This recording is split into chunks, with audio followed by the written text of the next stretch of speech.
प्रयागराज का भूत बंगला। यह कहानी एक वास्तविक घटना पर आधारित है जो सन 2001 की है। प्रयागराज के एक छोटे से गांव में सोनू अपने परिवार के साथ रहती थी। गांव के लोगों के बीच एक पुरानी और वीरान हवेली के बारे में कई कहानियां मशहूर थी। लोग कहते थे कि उस हवेली में कई सालों से भूत रहते हैं और रात के समय वहां से अजीब अजीब आवाजें आती हैं। सोनू ने भी इसके बारे में सुन रखा था, लेकिन उसे कभी विश्वास नहीं हुआ। उसने सोचा कि लोग बस फालतू में कहानियां बनाते हैं।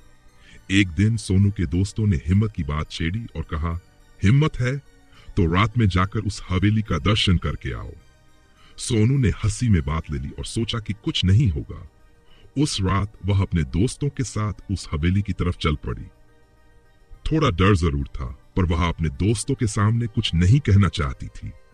हवेली के पास पहुंचते ही एक ठंडी हवा का झोंका उनके चेहरों से टकराया और वे सब सिहर गए। हवेली पूरी अंधेरे में डूबी थी और उसके अंदर से अजीब सी सड़ी हुई गंध आ रही थी। सोनू ने अपने दोस्तों से कहा, चलो अंदर चलते हैं। वे सब मिलकर धीरे धीरे उस हवेली के अंदर गए। अंदर घुसते ही उन्हें डर पहले से भी ज्यादा महसूस होने लगा।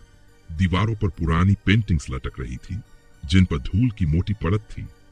एक अजीब सी सड़ी हुई गंध और छत से लटकते हुए बड़े बड़े झूले उनके कदमों के नीचे से जैसे हल्की सी कंपकंपी भर देते थे। कुछ कदम आगे बढ़ने के बाद उन्हें एक कमरे का दरवाजा दिखा जो हल्की सी आवाज के साथ खुद ही खुल गया।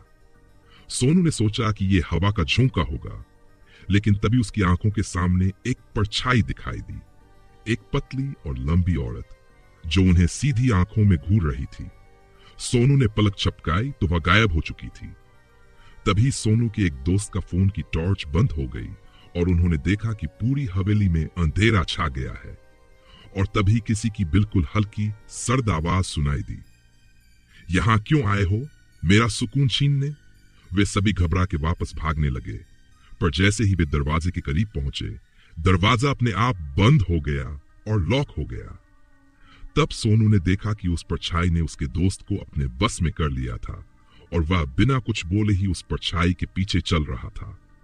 सोनू ने अपने दोस्त को बुलाने की कोशिश की, पर वह जैसे एक ट्रांस में था। तभी वह औरत की छाया फिर से सामने आई। उसकी आंखों में एक अजीब सी चमक थी और उसने धीरे से कहा, इस जगह पर सिर्फ उसकी आत्मा का हक है जिसे इस हवेली में दफन किया गया है। तुम लोग जाओ यहां से, वरना तुम्हें भी हमेशा के लिए यहीं रुकना पड़ेगा। सोनू ने हिम्मत जताई और कहा, हम बस मजाक मजाक में आए थे, हमें माफ कर दो और जाने दो। उस औरत ने एक बार फिर घूरा और एक तेज चीख के साथ वह गायब हो गई।